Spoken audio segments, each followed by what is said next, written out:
میں حضرت امام مہدی علیہ السلام کو نہیں مانتا ہوں۔ یہ میرا کہنا نہیں ہے، یہ میرے الفاظ نہیں ہیں، یہ میرا ماننا نہیں، بلکہ حاکم سعودی عرب محمد بن سلمان کا ماننا ہے کہ میں امام مہدی علیہ السلام کو نہیں مانتا ہوں۔ محمد بن سلمان نے ایک انٹرویو میں کہا کہ میں امام مہدی علیہ السلام کے وجود کو نہیں مانتا ہوں، میں امام مہدی علیہ السلام کے ظہور کو نہیں مانتا ہوں۔ جب صحافی نے ان کے جواب میں کہا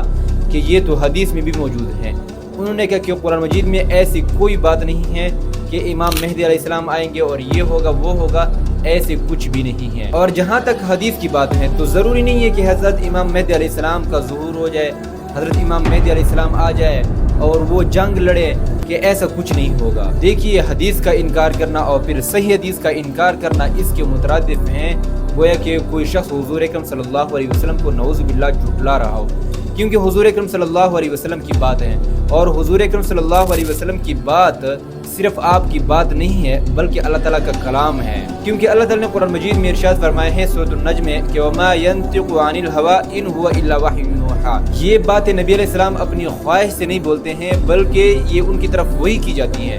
جو بات ان کی طرف وحی کی جاتی ہیں تو وہ آپ لوگوں کے ساتھ شیئر کرتا ہے۔ تو پھر اگر کوئی شخص نبی کی بات کو جھٹلائے، قرآن کی بات کو جھٹلائے، اللہ تعالیٰ کے کلام کو جھٹلائے، تو اس کے ایمان میں تو کوئی چیز نہیں رہ جاتا ہے۔ یا تو انہوں نے یہ بات جہالت سے کہی ہے یا پھر بغاوت سے کہی ہے، چاہے جہالت سے کہی ہو یا بغاوت سے کہی ہو، توبہ ضرور اس پر کرنا چاہیے، اور یہ نہیں کرنا چاہیے کہ حضرت امام مہدی علیہ السلام کا وجود نہیں ہوگا، نہیں آئے گا۔ اس کے بارے میں حضور اکرم صلی اللہ علیہ وسلم کا حدیث مبارک ہے،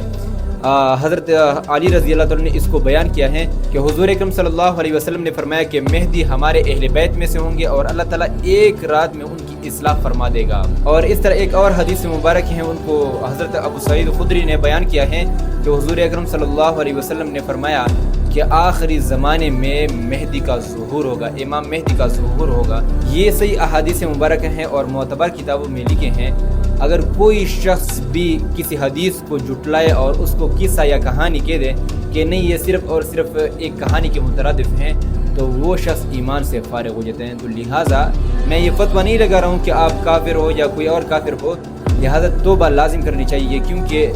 حدیث کا انکار کسی صورت میں بھی نہیں کرنا چاہیے۔ حدیث صرف اور صرف نبی علیہ السلام کی قول نہیں ہے بلکہ یہ اللہ تعالیٰ کا کلام ہے۔